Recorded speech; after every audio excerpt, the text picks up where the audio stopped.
ആഗോള രാഷ്ട്രീയത്തിലും സാമ്പത്തിക രംഗത്തും ഒരേ സമയം നടുക്കുന്ന വാർത്തകളും ആവേശകരമായ മുന്നേറ്റങ്ങളും നിറഞ്ഞൊരു വാരത്തിലൂടെയാണ് നമ്മൾ കടന്നുപോകുന്നത്. മഹാരാഷ്ട്ര രാഷ്ട്രീയത്തിലെ അതികായൻ അജിത് പവാറിന്റെയും കൊളംബിയൻ യുവനേതാവ് DNS ക്വിന്ററോയുടെയും ജീവനെടുത്ത ദാരുണമായ വിമാനാപകടങ്ങൾ ലോകത്തെ നടുക്കുമ്പോൾ തന്നെ മറ്റൊരു വശത്ത് ഇന്ത്യയും യൂറോപ്യൻ യൂണിയനും തമ്മിലുള്ള ചരിത്രപരമായ വ്യാപാര കരാർ ആഗോള സാമ്പത്തിക ക്രമത്തിൽ പുതിയൊരു വിപ്ലവത്തിന് തുടക്കമിടുകയാണ്. എന്നാൽ ഇതിനിടയിലും സുരക്ഷാ വീഴ്ചകളുടെ വാർത്തകൾ നമ്മെ തേടിയെത്തുന്നുണ്ട്. അമേരിക്കൻ സൈബർ ചീഫ് മധു ഗോട്ടുമുക്കല ChatGPT ഉപയോഗിച്ചതിനെ തുടർന്നുണ്ടായ വിവാദങ്ങളും അറബിക്കടലിൽ പാകിസ്ഥാൻ അണിനിരത്തുന്ന ചൈനീസ് അന്തർവാഹിനികൾ ഉയർത്തുന്ന വെല്ലുവിളികളും ഇന്ന് വലിയ ചർച്ചാ വിഷയമാണ്. ദുരന്തങ്ങളുടെ ആഘാതവും വിജയങ്ങളുടെ ആവേശവും ഒക്കെ ഒരുപോലെ ഇഴചേർന്ന് കിടക്കുന്ന ഈ വാർത്താ വിശേഷങ്ങളിലേക്ക് നമുക്ക് കടക്കാം. വെൽക്കം ടു ലൂക്ക.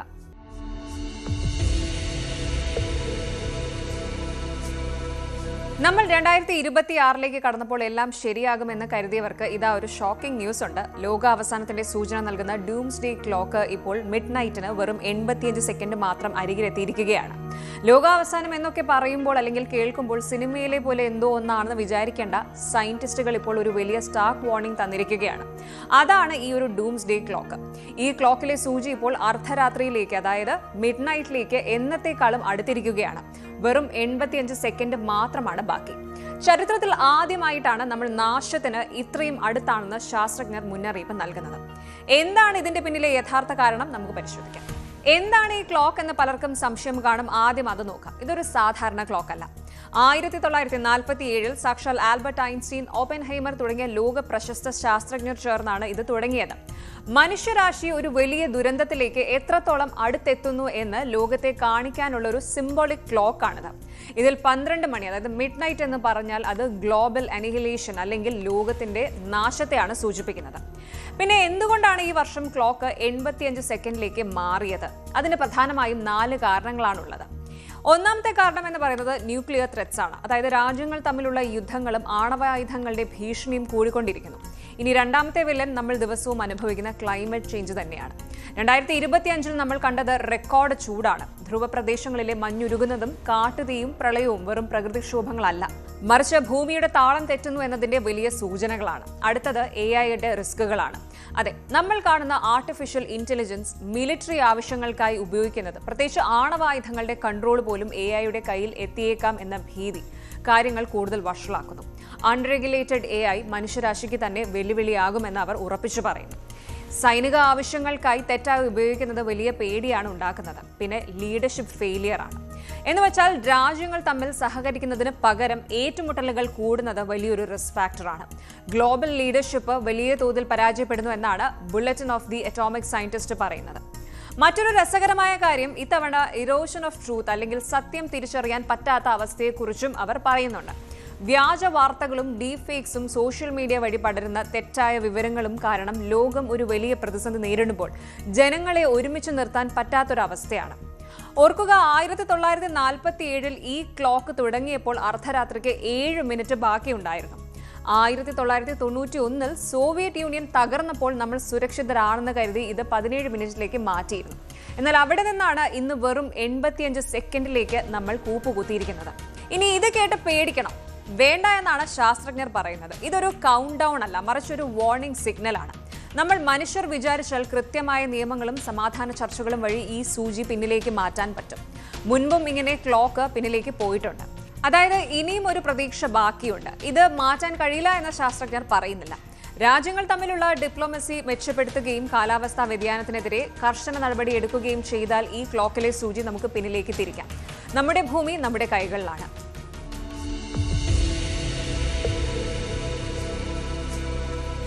നമ്മളിൽ പലരും ഇന്ന് പഠിക്കാനും ജോലി ചെയ്യാനും ഒക്കെയായി ChatGPT ഉപയോഗിക്കാറുണ്ട് അല്ലെ?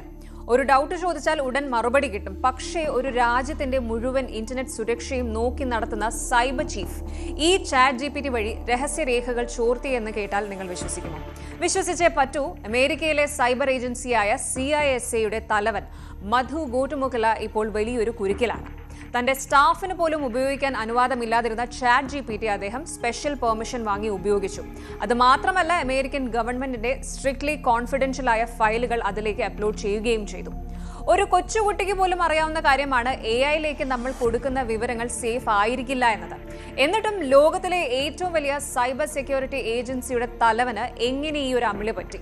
ഇതിന് പിന്നിൽ ഗൂഢാലോചനയുണ്ടോ അതോ വെറും അശ്രദ്ധയാണോ?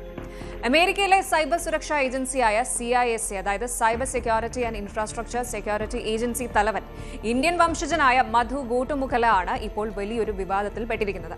നിങ്ങൾ ചെയ്യരുത് എന്ന് മറ്റുള്ളവരോട് പറയുന്ന കാര്യം അദ്ദേഹം തന്നെ ചെയ്തു എന്നതാണ് ഇതിലെ ഏറ്റവും വലിയ തമാശ, അല്ലെങ്കിൽ ഒരു ദുരന്തം. എന്താണ് ശരിക്കും സംഭവിച്ചത്? എങ്ങനെയാണ് ഒരു ChatGPT ഉപയോഗം ഇത്ര വലിയ ഇഷ്യൂ ആയത്? മധു ഗോട്ടുമുഖലയെ ചുറ്റിപ്പറ്റിയുള്ള ഈ വൻ വിവാദത്തിലെ വിശദാംശങ്ങളൊന്ന് പരിശോധിക്കാം. ആദ്യം തന്നെ നമുക്ക് ആരാണ് ഈ മധു ഗോട്ടുമുഖല എന്ന് നോക്കാം. നിലവിൽ അമേരിക്കയിലെ ഏറ്റവും പവർഫുൾ ആയ സൈബർ ഏജൻസിയായ CISA-യുടെ ആക്ടിംഗ് ഡയറക്ടറാണ് ഇദ്ദേഹം. ഡൊണാൾഡ് ട്രംപ് ഭരണകൂടം നിയമിച്ച ഒരു ഹൈ പ്രൊഫൈൽ ഓഫീസർ. ഇന്ത്യയിലെ ആന്ധ്രാപ്രദേശിൽ ജനിച്ച മധു അമേരിക്കയിൽ തകർപ്പൻ അക്കാദമിക് കരിയർ ഉള്ള വ്യക്തിയാണ്. കമ്പ്യൂട്ടർ സയൻസിൽ PhD-യും MBA-യും MS-ഉം ഒക്കെ കയ്യിലുണ്ട്. ചൈന, റഷ്യ തുടങ്ങിയ എതിരാളികളായ രാജ്യങ്ങളിൽ നിന്നുള്ള ഹാക്കേഴ്സിൽ നിന്ന് സർക്കാർ നെറ്റ്വർക്കുകളെ സുരക്ഷിതമാക്കാൻ ചുമതലപ്പെടുത്തിയ ഫെഡറൽ ഏജൻസിയായ CISA-യിലെ ഏറ്റവും മുതിർന്ന ഉദ്യോഗസ്ഥനാണ് ഇന്ത്യൻ വംശജനായ മധു ഗോട്ടുമുഖല. ദക്ഷിണ ഡെക്കോട്ടയിലെ ചീഫ് ഇൻഫർമേഷൻ ഓഫീസർ ആയിരുന്ന ഇദ്ദേഹത്തെ വിശ്വസിച്ചാണ് ട്രംപ് സർക്കാർ ഈ വലിയ ഉത്തരവാദിത്തം ഏൽപ്പിച്ചത്. പക്ഷേ ഈ IT പുലിക്ക് പറ്റിയ ഒരു ചെറിയ അബദ്ധം ഇപ്പോൾ വലിയൊരു സൈബർ സെക്യൂരിറ്റി അലേർട്ടിലേക്ക് കാര്യങ്ങളെ എത്തിച്ചിരിക്കുകയാണ്. ഇനി വിഷയത്തിലേക്ക് വരാം. ഈ കഴിഞ്ഞ വേനൽക്കാലത്താണ് സംഭവം തുടങ്ങുന്നത്. കഴിഞ്ഞ മെയ് മാസത്തിൽ ഏജൻസിയിൽ നിയമിതനായ മധു ഗോട്ടുമുഖല ഔദ്യോഗിക ആവശ്യങ്ങൾക്കായി ChatGPT ഉപയോഗിക്കാൻ CISA-യുടെ ചീഫ് ഇൻഫർമേഷൻ ഓഫീസറുടെ പ്രത്യേക അനുമതി വാങ്ങിയിരുന്നു. ആ സമയത്ത് ബാക്കി ജീവനക്കാർക്കൊന്നും ChatGPT ഉപയോഗിക്കാൻ പെർമിഷൻ ഇല്ലായിരുന്നു എന്നതും ശ്രദ്ധിക്കണം. പ്രത്യേക അനുമതി കിട്ടിയതോടെ അദ്ദേഹം തന്റെ കയ്യിലുള്ള ചില ഗവൺമെന്റ് ഫയൽസ് ChatGPT-യിലേക്ക് അപ്ലോഡ് ചെയ്തു. ഇതിൽ മിക്കതും ഫോർ ഒഫീഷ്യൽ യൂസ് ഓൺലി എന്ന് രേഖപ്പെടുത്തിയവയായിരുന്നു. അതായത് പൊതുജനങ്ങൾക്ക് ലഭ്യമാകാൻ പാടില്ലാത്ത, ഗവൺമെന്റിനുള്ളിൽ മാത്രം ഇരിക്കേണ്ട സെൻസിറ്റീവായ കോൺട്രാക്ട് പേപ്പറുകളും മറ്റും. ഇദ്ദേഹം ഇത് അപ്ലോഡ് ചെയ്ത ഉടനെ തന്നെ CISA-യുടെ ഓട്ടോമേറ്റഡ് സെക്യൂരിറ്റി സിസ്റ്റം അലേർട്ട് അടിക്കാൻ തുടങ്ങി. ഗവൺമെന്റ് നെറ്റ്വർക്കിൽ നിന്ന് സെൻസിറ്റീവ് ഡേറ്റ പുറത്തേക്ക് പോകുന്നുവെന്ന് സിസ്റ്റം കണ്ടെത്തി. ഇത് വലിയൊരു ഷോക്കിംഗ് ന്യൂസ് ആയിട്ടാണ് വാഷിംഗ്ടണിൽ പടർന്നത്. പലർക്കും തോന്നാം അതിനിപ്പോൾ എന്താ, ഒരു ഫയലല്ലേ നോക്കിയതെന്ന്. പക്ഷെ സംഗതി അത്ര സിമ്പിൾ അല്ല. നമ്മൾ ChatGPT-യിൽ കൊടുക്കുന്ന വിവരങ്ങൾ അതിന്റെ ട്രെയിനിങ്ങിനായി ഉപയോഗിക്കാറുണ്ട്. ChatGPT-യുടെ പൊതുപതിപ്പിലേക്ക് അപ്ലോഡ് ചെയ്ത എല്ലാ വിവരങ്ങളും ഉടമസ്ഥരായ OpenAI-യുമായി പങ്കിടും. അതായത് മധു അപ്ലോഡ് ചെയ്ത ആ രഹസ്യരേഖകൾ ഇനി ലോകത്തെവിടെയെങ്കിലും ഇരിക്കുന്ന ആരെങ്കിലും അതേക്കുറിച്ച് ചോദിച്ചാൽ ഒരുപക്ഷെ ChatGPT ഉത്തരമായി നൽകിയേക്കാം എന്ന് ചുരുക്കം. അതായത് ആപ്പിന്റെ മറ്റു ഉപയോക്താക്കളിൽ നിന്നുള്ള നിർദ്ദേശങ്ങൾക്ക് ഉത്തരം നൽകാൻ ChatGPT ഈ വിവരങ്ങൾ ഉപയോഗിച്ചേക്കാം എന്ന് ചുരുക്കം. അതാണ് ഇവിടുത്തെ റിസ്ക്കും. OpenAI-യുടെ ആപ്പിൽ ആകെ 700 ദശലക്ഷത്തിലധികം സജീവ ഉപയോക്താക്കളുമുണ്ട്. അമേരിക്കയെ പോലെ ഒരു സൂപ്പർ പവറിന്റെ സൈബർ സെക്യൂരിറ്റി നോക്കുന്ന ഒരാൾ തന്നെ ഇത്തരത്തിൽ ഡേറ്റ ഷെയർ ചെയ്തത് ലീഡർഷിപ്പ് ഫെയിലിയർ ആണെന്നാണ് വിമർശകർ പറയുന്നത്. ഡിപ്പാർട്ട്മെന്റ് ഓഫ് ഹോംലാൻഡ് സെക്യൂരിറ്റി ഇപ്പോൾ ഇതിനെക്കുറിച്ച് ഒരു ഇന്റേണൽ എൻക്വയറി നടത്തുകയാണ്. ഇത് ഗവൺമെന്റ് സെക്യൂരിറ്റിയെ എങ്ങനെയൊക്കെ ബാധിച്ചു എന്നവർ ചെക്ക് ചെയ്യുന്നുണ്ട്. ഇത് മാത്രമല്ല മധുവിനെതിരെ ഉയരുന്ന ആരോപണങ്ങൾ. നേരത്തെ ഒരു പോളിഗ്രാഫ് ടെസ്റ്റ്, അതായത് നുണ പരിശോധനയിൽ അദ്ദേഹം തോറ്റുപോയി എന്ന ചില റിപ്പോർട്ടുകൾ വന്നിരുന്നു.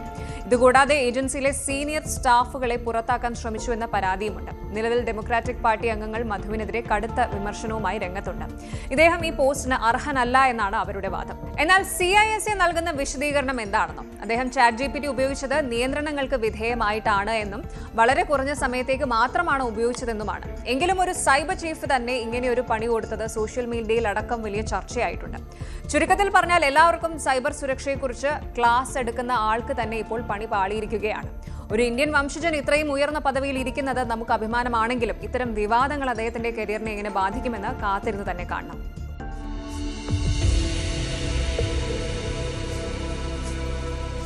ദക്ഷിണേഷ്യൻ സമുദ്രമേഖലയിൽ, പ്രത്യേകിച്ച് അറബിക്കടലിൽ വലിയൊരു സൈനിക നീക്കം നടക്കുകയാണ്. അറബിക്കടലിന്റെ ആഴങ്ങളിൽ എന്തൊക്കെയോ സംഭവിക്കുന്നുണ്ട്.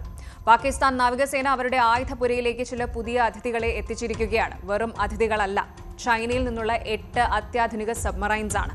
പാകിസ്ഥാൻ തങ്ങളുടെ നാവിക കരുത്ത് ഇരട്ടിയാക്കാൻ ലക്ഷ്യമിട്ട് ചൈനയിൽ നിന്ന് 8 ഹാങ്കോർ ക്ലാസ് അന്തർവാഹിനികൾ വാങ്ങുകയാണ്.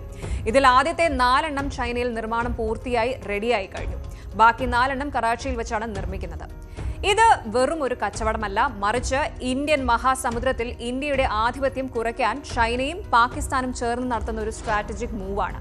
എന്നാൽ ഇന്ത്യൻ നാവികസേന ഇതിനെ വെറും ഒരു ഭീഷണിയായിട്ടാണോ കാണുന്നത്, അതോ നമുക്കിതിനെ തകർക്കാൻ വ്യക്തമായ പ്ലാൻ ഉണ്ടോ? ഈ വിഷയം വിശദമായി പരിശോധിക്കാം. പലരും ചോദിക്കുന്നുണ്ട് ഇന്ത്യ ഇതിനെ പേടിക്കണോ എന്ന്.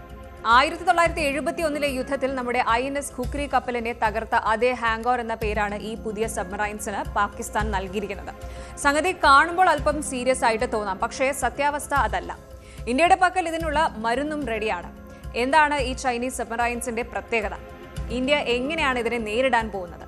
നോക്കാം. പാകിസ്ഥാൻ വാങ്ങുന്ന ഈ ഹാങ്കോ ക്ലാസ് സബ്മറൈൻസ് ചൈനയുടെ ടൈപ്പ് 039A യുവാൻ ക്ലാസിന്റെ ഒരു മോഡിഫൈഡ് വേർഷനാണ്. അത്യാധുനിക സെൻസറുകളും ദീർഘദൂര മിസൈലുകളും വഹിക്കാൻ ശേഷിയുള്ള ഈ അന്തർവാഹിനികൾ പാകിസ്ഥാന്റെ നാവിക കരുത്ത് വർദ്ധിക്കുമെന്നതിൽ തർക്കമില്ല. അത്യാധുനിക സെൻസറുകളും ദീർഘദൂര മിസൈലുകളും വഹിക്കാൻ ശേഷിയുള്ള ഈ അന്തർവാഹിനികൾ പാകിസ്ഥാന്റെ നാവിക കരുത്ത് വർദ്ധിപ്പിക്കുമെന്നതിൽ സംശയമില്ല. BMP-3 ക്രൂയിസ് മിസൈലുകൾ വരെ വിക്ഷേപിക്കാൻ ശേഷിയുള്ള ഇവ പാകിസ്ഥാൻ ഒരു രണ്ടാം പ്രഹരശേഷി സെക്കൻഡ് സ്ട്രൈക്ക് കേപ്പബിലിറ്റി നൽകുമെന്നും ചില പ്രതിരോധ വിദഗ്ധർ നിരീക്ഷിക്കുന്നുണ്ട്. ഇതിന്റെ ഏറ്റവും വലിയ പ്രത്യേകത ഇതിലെ AIP, അതായത് എയർ ഇൻഡിപെൻഡന്റ് പ്രൊപ്പൽഷൻ ടെക്നോളജിയാണ്. സാധാരണ സബ്മറൈൻസ് ചാർജ് ചെയ്യാൻ ഇടയ്ക്കിടെ വെള്ളത്തിന് മുകളിലേക്ക് പൊങ്ങി വരേണ്ടി വരും. ആ സമയത്ത് നമുക്ക് ഈ സബ്മറൈൻസിനെ എളുപ്പത്തിൽ കണ്ടുപിടിക്കാം. എന്നാൽ ഈ ഒരു AIP ഉണ്ടെങ്കിൽ ആഴ്ചകളോളം വെള്ളത്തിനടിയിൽ തന്നെ ഒളിച്ചിരിക്കാൻ ഇതിന് സാധിക്കും. അതായത് ശത്രുവിന്റെ കണ്ണിൽ പെടാതെ പതുങ്ങിയിരുന്ന് ആക്രമിക്കാൻ ഇവൻ മിടുക്കനാണ് എന്ന് ചുരുക്കം. അത് മാത്രമല്ല, ലോങ് റേഞ്ച് മിസൈലുകൾ വരെ വിക്ഷേപിക്കാനുള്ള സെക്കൻഡ് സ്ട്രൈക്ക് കേപ്പബിലിറ്റി ഇതിനുണ്ട് എന്നാണ് പാകിസ്ഥാൻ അവകാശപ്പെടുന്നത്. ഇത്രയൊക്കെ കേട്ടിട്ട് നമ്മൾ ടെൻഷൻ അടിക്കേണ്ട കാര്യമുണ്ടോ എന്നുള്ളതാണ് ചോദ്യം. വേണ്ട, കാരണം ഇന്ത്യയുടെ കരുത്ത് വേറെ ലെവലാണ്. പാകിസ്ഥാൻ ചൈനയിൽ നിന്ന് കടം വാങ്ങുമ്പോഴേക്കും ഇന്ത്യ സ്വന്തമായി ഇൻഡിജിനസ് AIP ടെക്നോളജി വികസിപ്പിച്ചു കഴിഞ്ഞിട്ടുണ്ട്. നമ്മുടെ DRDO വികസിപ്പിച്ച ഈ ടെക്നോളജി 2026 INS ഖന്ദേരിയിൽ ഘടിപ്പിക്കും. ഇതിലെ ഫ്യൂവൽ സെൽ സാങ്കേതികവിദ്യ പാകിസ്ഥാന്റെ പക്കലുള്ള ചൈനീസ് എഞ്ചിനേക്കാൾ സ്മൂത്തും നിശബ്ദവുമാണ്. അതായത് കടലിനടിയിൽ വെച്ച് പിടിക്കാൻ പ്രയാസമായിരിക്കും. ഇനി ഇവർ കടലിനടിയിൽ ഒളിച്ചാലും ഇന്ത്യയുടെ കയ്യിൽ ഒരു മാന്ത്രിക വിമാനമുണ്ട്, P-8I പോസിഡോൺ. അമേരിക്കയിൽ നിന്ന് വാങ്ങിയ ഈ വിമാനം ഒരു ഒന്നാന്തരം സബ്മറൈൻ ഹണ്ടറാണ്. ഇനി പലപ്പോഴും ചൈന മറ്റ് രാജ്യങ്ങൾക്ക് നൽകുന്ന കയറ്റുമതി പതിപ്പുകൾ അവരുടെ സ്വന്തം സേന ഉപയോഗിക്കുന്ന അത്രയും നിലവാരമുള്ളതാകാറില്ല. കൂടാതെ അന്തർവാഹിനികളെ കണ്ടെത്താനുള്ള ഇന്ത്യയുടെ സെൻസസ് സാങ്കേതികവിദ്യ വളരെ വേഗത്തിൽ പുരോഗമിക്കുകയാണ്. ഇതിലുള്ള സെൻസേഴ്സും സോനാർസും ഉപയോഗിച്ച് കടലിന്റെ ആഴങ്ങളിൽ ഒളിച്ചിരിക്കുന്ന പാകിസ്ഥാന്റെ സബ്മറൈൻസിന്റെ സിഗ്നേച്ചർ കണ്ടെത്താൻ ഇന്ത്യക്ക് മിനിറ്റുകൾ മതി. അതുകൂടാതെ നമ്മുടെ INS അർണാള പോലുള്ള കപ്പലുകൾ ആഴം കുറഞ്ഞ തീരപ്രദേശങ്ങളിൽ ഈ സബ്മറൈൻസിനെ പൂട്ടാൻ കാത്തിരിപ്പുണ്ട്. ഇനി ഈ ചൈനീസ് സാധനങ്ങളുടെ ക്വാളിറ്റിയെക്കുറിച്ച് നമുക്ക് അറിയാവുന്നത് കൊണ്ട് തന്നെ അവകാശപ്പെടുന്ന അത്രയും പെർഫോമൻസ് ഈ സബ്മറൈൻസിന് ഉണ്ടാകുമോ എന്നതും സംശയമാണ്. ചുരുക്കത്തിൽ പറഞ്ഞാൽ പാകിസ്ഥാൻ അവരുടെ പഴയ തുരുമ്പിച്ച സബ്മറൈൻസ് മാറ്റി പുത്തൻ ചൈനീസ് സാധനം ഇറക്കുന്നു എന്നതിനപ്പുറം വലിയൊരു ഇമ്പാക്ട് ഇവിടെ ഉണ്ടാകാൻ പോകുന്നില്ല. യഥാർത്ഥത്തിൽ ഇന്ത്യയുടെ വിപുലമായ സീ കൺട്രോൾ സ്ട്രാറ്റജിക്ക് മുന്നിൽ പാകിസ്ഥാന്റെ ഈ സീ ഡിനയൽ പ്ലാനുകൾ വെറും കടലാസ് പുലികളായി മാറാനാണ് സാധ്യത. കേവലം സബ്മറൈൻസിന്റെ എണ്ണം കൂട്ടിയതുകൊണ്ട് മാത്രം ഒരു യുദ്ധം ജയിക്കാനാവില്ല. മറിച്ച് ലഭ്യമായ വിഭവങ്ങളെ എത്രത്തോളം കൃത്യമായും സാങ്കേതിക മികവോടെയും കൈകാര്യം ചെയ്യുന്നു എന്നതിലാണ് വിജയമിരിക്കുന്നത്. ആ കാര്യത്തിൽ ഇന്ത്യൻ നാവികസേനയുടെ സ്ട്രാറ്റജിക് ഡെപ്തും പ്രായോഗിക ബുദ്ധിയും പാകിസ്ഥാനേക്കാൾ എത്രയോ മുകളിലാണ്. ലളിതമായി പറഞ്ഞാൽ ആഴക്കടലിലെ ഈ ചെസ് കളിയിൽ ഇന്ത്യ എന്നും കിങ് തന്നെയാണ്.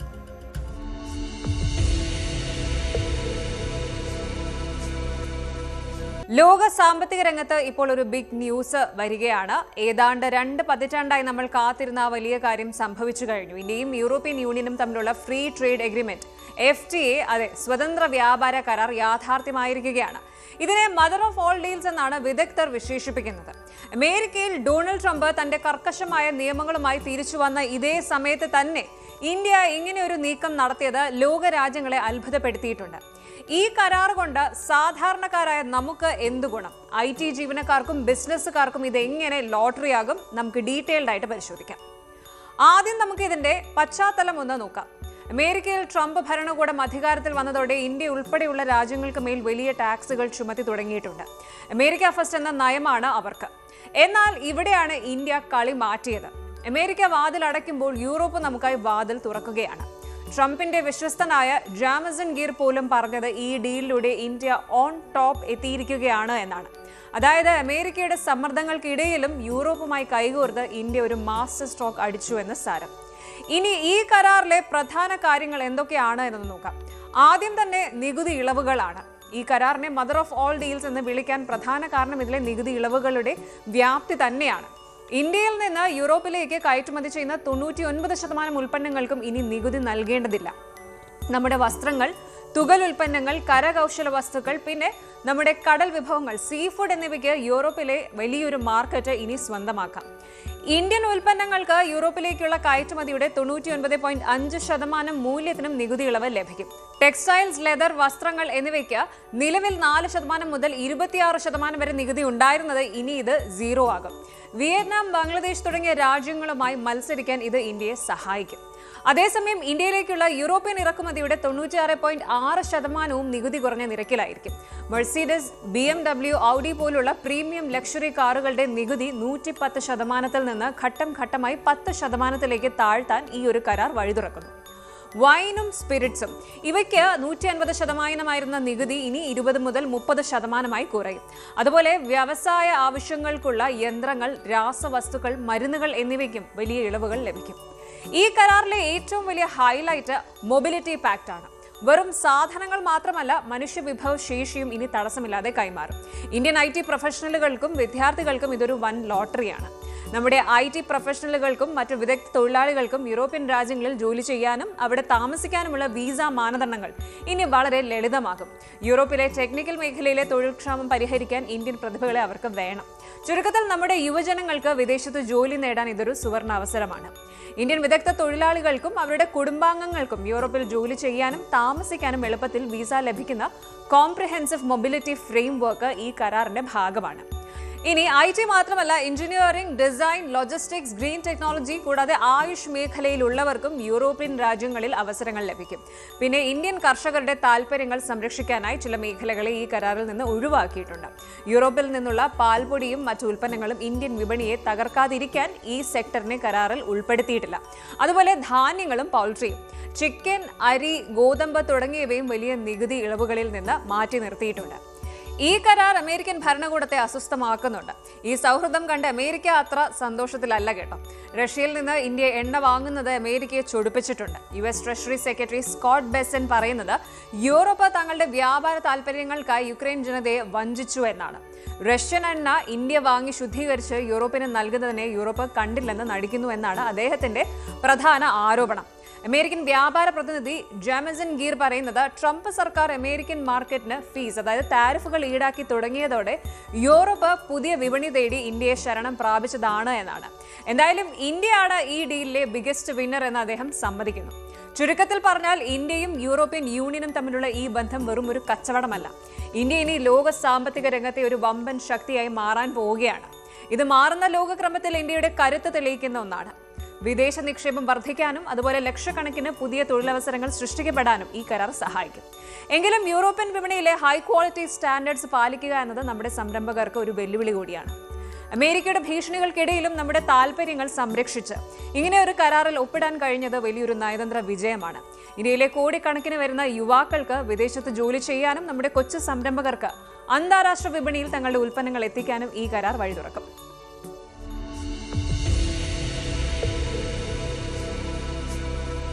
വിമാന ദുരന്തങ്ങളുടെ ഒരു കറുത്ത വാരത്തിലൂടെയാണ് ലോകം ഇപ്പോൾ കടന്നു പോകുന്നത്. മഹാരാഷ്ട്ര രാഷ്ട്രീയത്തിലെ കിങ് മേക്കറും അധികായനുമായ അജിത് പവാർ സ്വകാര്യ വിമാനം തകർന്നു വീണ് കൊല്ലപ്പെട്ട വാർത്തയുടെ ആഘാതത്തിൽ നിന്ന് നമ്മൾ ഇനിയും മുക്തരായിട്ടില്ല. എന്നാൽ ആ നടുക്കം മാറും മുൻപേ ലോകത്തിന്റെ മറ്റൊരു ഭാഗത്ത് നിന്ന് ഇതാ വീണ്ടും ഒരു വിമാന ദുരന്ത വാർത്ത വന്നിരിക്കുകയാണ്. അമേരിക്കയിലെ വടക്ക് കിഴക്കൻ കൊളംബിയയിൽ 15 പേരുടെ ജീവനെടുത്ത വലിയൊരു ക്രാഷാണ് ഇപ്പോൾ റിപ്പോർട്ട് ചെയ്യപ്പെട്ടിരിക്കുന്നത്. ഈ അപകടത്തിലും ദാരുണമായി കൊല്ലപ്പെട്ടത് ഒരു പ്രമുഖ രാഷ്ട്രീയ നേതാവാണ്. ആരാണത്? എങ്ങനെയാണ് ഈ അപകടം സംഭവിച്ചത്? നമുക്ക് വിശദമായി പരിശോധിക്കാം. കൊളംബിയൻ ഗവൺമെന്റിന്റെ എയർലൈനായ സറ്റീനയുടെ വിമാനമാണ് കഴിഞ്ഞ ബുധനാഴ്ച ഉച്ചയോടെ തകർന്നു വീണത്. ബീച്ച് ക്രാഫ്റ്റ് 1900 എന്ന ഡബിൾ എഞ്ചിനുള്ള ഒരു ടർബോ പ്രോപ്പ് വിമാനമായിരുന്നു ഇത്. റീജിയണൽ യാത്രകൾക്കായി ലോകമെമ്പാടും ഉപയോഗിക്കപ്പെടുന്ന വളരെ പോപ്പുലർ ആയ ഒരു മോഡലാണിത്.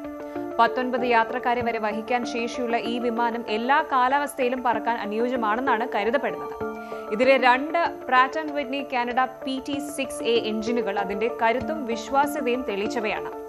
അപകടത്തിൽപ്പെട്ട വിമാനത്തിലുണ്ടായിരുന്ന 13 യാത്രക്കാരും 2 ജീവനക്കാരും അടക്കം 15 പേരും സംഭവ സ്ഥലത്ത് തന്നെ മരണപ്പെട്ടു എന്ന് കൊളംബിയൻ സിവിൽ എയറോനോട്ടിക്സ് അധികൃതർ ഇപ്പോൾ സ്ഥിരീകരിച്ചിട്ടുണ്ട്. ഈ ദുരന്തത്തിൽ കൊല്ലപ്പെട്ട പ്രമുഖൻ കൊളംബിയൻ പാർലമെന്റ് അംഗമായ ഡിയനസ് ക്വിന്റേറോ ആണ്. അദ്ദേഹത്തിന്റെ അസിസ്റ്റന്റും ഈ 15 പേരിൽ ഉൾപ്പെടുന്നു എന്നത് അതീവ ദുഃഖകരമാണ്. ഈ ദുരന്തത്തിന് പിന്നിൽ വിധിയുടെ വലിയൊരു ക്രൂരതയുണ്ട്. കാരണം US ഹൗസ് ഓഫ് റെപ്രസെന്റേറ്റീവ്സിലേക്ക് നാമനിർദ്ദേശം ചെയ്യപ്പെട്ടതിന് തൊട്ടു പിന്നാലെയാണ് ക്വിന്റേറോയെ മരണം കവർന്നെടുത്തത്. വെനസ്വേലൻ അതിർത്തിയിലുള്ള നിബിഡ വനപ്രദേശത്താണ് വിമാനം തകർന്നു വീണത്. ക്യുക്കെറ്റയിലെ കെമിലിയോ രാസ വിമാനത്താവളത്തിൽ നിന്ന് രാവിലെ 11:42 കാനയിലേക്ക് പറന്നുയർന്ന വിമാനം മിനിറ്റുകൾക്കുള്ളിൽ തന്നെ എയർ ട്രാഫിക് കൺട്രോളിൽ നിന്ന് അപ്രത്യക്ഷമായി. സാധാരണയായി വിമാനങ്ങൾക്ക് എന്തെങ്കിലും സാങ്കേതിക തകരാർ സംഭവിക്കുമ്പോൾ പൈലറ്റിന് മേഡേ സിഗ്നലുകൾ നൽകാൻ സാധിക്കാറുണ്ട്. എന്നാൽ ഈ അപകടത്തിൽ വിമാനം പെട്ടെന്ന് റേഡാറിൽ നിന്ന് അപ്രത്യക്ഷമാവുകയായിരുന്നു. ഇതിനർത്ഥം പൈലറ്റിന് പ്രതികരിക്കാൻ പോലും സമയം നൽകാത്ത വിധം സെക്കൻഡുകൾക്കുള്ളിൽ എന്തോ വൻ ദുരന്തം സംഭവിച്ചു എന്നാണ്. വിമാനത്തിന്റെ ബ്ലാക്ക് ബോക്സ് കണ്ടെത്തിയാൽ മാത്രമേ എഞ്ചിൻ തകരാറാണോ അതോ പൈലറ്റിന്റെ പിഴവാണോ എന്ന് വ്യക്തമാകൂ. വിമാനത്തിന്റെ എമർജൻസി ബീക്കൺ പോലും പ്രവർത്തിച്ചില്ല എന്നത് അപകടത്തിന്റെ ഗൗരവം വർദ്ധിപ്പിക്കുന്നു. എന്താണ് യഥാർത്ഥത്തിൽ സംഭവിച്ചത് എന്നതിൽ ഇപ്പോഴും ദുരൂഹത തുടരുകയാണ്. വെറും 36 വയസ്സായിരുന്നു ക്വിന്റിറോയുടെ പ്രായം. 2022 മുതൽ പാർലമെന്റ് അംഗമായ അദ്ദേഹം ഒരു രാഷ്ട്രീയക്കാരൻ എന്നതിലുപരി മികച്ചൊരു ഹ്യൂമൻ റൈറ്റ്സ് ആക്ടിവിസ്റ്റ് കൂടിയായിരുന്നു. കൊളംബിയയും വെനസ്വേലയും തമ്മിലുള്ള സംഘർഷഭരിതമായ അതിർത്തി പ്രദേശത്തെ ജനങ്ങൾക്ക് വേണ്ടി അദ്ദേഹം നടത്തിയ പോരാട്ടങ്ങൾ പ്രശസ്തമാണ്. ദശാബ്ദങ്ങൾ നീണ്ട സായുധ സംഘർഷത്തിനു ശേഷം സമാധാന കരാറുണ്ടാക്കിയപ്പോൾ ദശലക്ഷക്കണക്കിന് ഇരകളെ പ്രതിനിധീകരിച്ചാണ് അദ്ദേഹം പാർലമെന്റിലെത്തിയത്. കൊളംബിയൻ പ്രസിഡന്റ് ഗുസ്താവോ പെട്രോ അദ്ദേഹത്തിന്റെ മരണത്തിൽ അതീവ ദുഃഖം രേഖപ്പെടുത്തി. അജിത് പവാറിന്റെ വേർപാടിന് പിന്നാലെ ക്വിന്റിറോയെ പോലെയുള്ള ഒരു യുവ പോരാളിയെ കൂടി വിമാന ദുരന്തത്തിലൂടെ നഷ്ടപ്പെട്ടത് രാഷ്ട്രീയ ലോകത്തിന് വലിയൊരു തിരിച്ചടിയാണ്. സാങ്കേതികമായി വിമാനങ്ങൾ ഏറ്റവും സുരക്ഷിതമാണെന്ന് നമ്മൾ കരുതുമ്പോഴും ഇത്തരം തുടർച്ചയായ അപകടങ്ങൾ ഒരുപാട് ചോദ്യങ്ങൾ ഉയർത്തുന്നുണ്ട്.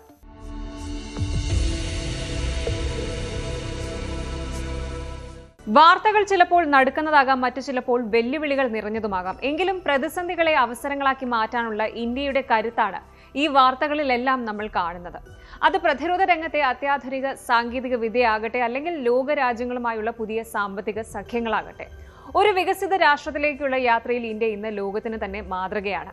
സുരക്ഷാ വീഴ്ചകളിൽ നിന്ന് പാഠം ഉൾക്കൊണ്ടും പുതിയ സാധ്യതകളെ നെഞ്ചിലേറ്റിയും നമുക്ക് മുന്നോട്ട് പോകാം. ഓരോ വെല്ലുവിളിയും നമ്മെ കൂടുതൽ കരുത്തരാകട്ടെ. Good night.